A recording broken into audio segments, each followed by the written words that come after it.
ನಮಸ್ಕಾರ, ನೀವು ನೋಡ್ತಾ ಇದ್ದೀರಾ ನ್ಯೂಸ್ ಫಸ್ಟ್ ಎಜುಕೇಷನ್. ನಾನು ರಾಹುಲ್ ದಯಾನ್. ಕರ್ನಾಟಕದಲ್ಲಿ 64ಕ್ಕಿಂತ ಹೆಚ್ಚು ಇಂಜಿನಿಯರಿಂಗ್ ಸೀಟ್ಗಳು ಕಂಪ್ಯೂಟರ್ ಸೈನ್ಸ್ ಮತ್ತು ಅದಕ್ಕೆ ಸಂಬಂಧಪಟ್ಟಂಥ ವಿಭಾಗಗಳಿಗೆ ಸೇರಿದ್ದಾವೆ.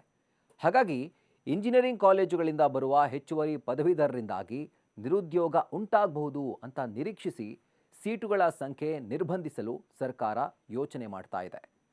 ಈ ಬಗ್ಗೆ ವಿಧಾನ ಪರಿಷತ್ನಲ್ಲಿ ಮಾತನಾಡಿದ ಉನ್ನತ ಶಿಕ್ಷಣ ಸಚಿವ ಡಾಕ್ಟರ್ ಎಂಸಿ ಸುಧಾಕರ್, ಭವಿಷ್ಯದಲ್ಲಿ ನಮಗೆ ದೊಡ್ಡ ಸಮಸ್ಯೆ ಎದುರಾಗುತ್ತೆ.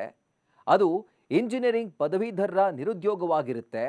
1.53 ಲಕ್ಷ ಇಂಜಿನಿಯರಿಂಗ್ ಸೀಟ್ಗಳಲ್ಲಿ 99,707 ಸೀಟ್ಗಳು ಕಂಪ್ಯೂಟರ್ ವಿಜ್ಞಾನ ಮತ್ತು ಅದಕ್ಕೆ ಸಂಬಂಧಪಟ್ಟಂಥ ವಿಷಯಗಳಲ್ಲಿದ್ದಾವೆ.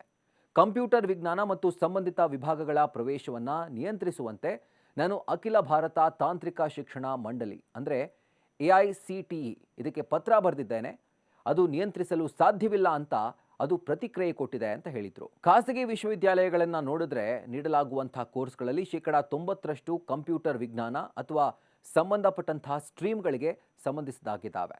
ಸಪ್ತಗಿರಿ ಎಂಬ ಹೆಸರಿನ ಒಂದು ವಿಶ್ವವಿದ್ಯಾಲಯವು 4,320 ಸೀಟ್ಗಳನ್ನು ಹೊಂದಿದ್ರೆ 4,020 ಕಂಪ್ಯೂಟರ್ ವಿಜ್ಞಾನ ವಿಭಾಗಕ್ಕೆ ಸಂಬಂಧಪಟ್ಟಿದ್ದಾಗಿದ್ದಾವೆ.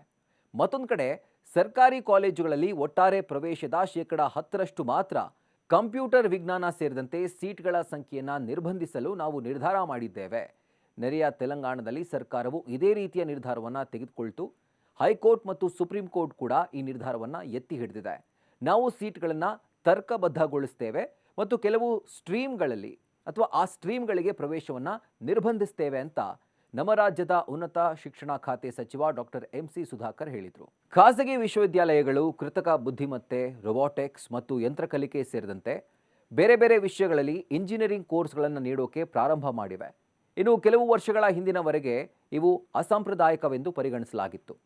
ಕೆಲವು ಕಾಲೇಜುಗಳು ಮೆಕ್ಯಾನಿಕಲ್ ಇಂಜಿನಿಯರಿಂಗ್ನಂಥ ಕೋರ್ಸ್ ಪದವಿಯನ್ನು ನೀಡೋದನ್ನು ನಿಲ್ಲಿಸಿವೆ ಮತ್ತು ಬೇಡಿಕೆ ಕಡಿಮೆಯಾಗಿರೋದ್ರಿಂದ ಸಿವಿಲ್ ಇಂಜಿನಿಯರಿಂಗ್ ಮತ್ತು ಆಟೋಮೊಬೈಲ್ ಇಂಜಿನಿಯರಿಂಗ್ ಕಾರ್ಯಕ್ರಮಗಳಿಗೆ ಪ್ರವೇಶವನ್ನು ಕಡಿಮೆ ಮಾಡಿವೆ ಅಂತ ವಿಧಾನ ಪರಿಷತ್ನಲ್ಲಿ ಉನ್ನತ ಶಿಕ್ಷಣ ಖಾತೆ ಸಚಿವ ಡಾಕ್ಟರ್ ಎಂಸಿ ಸುಧಾಕರ್ ಹೇಳಿದರು.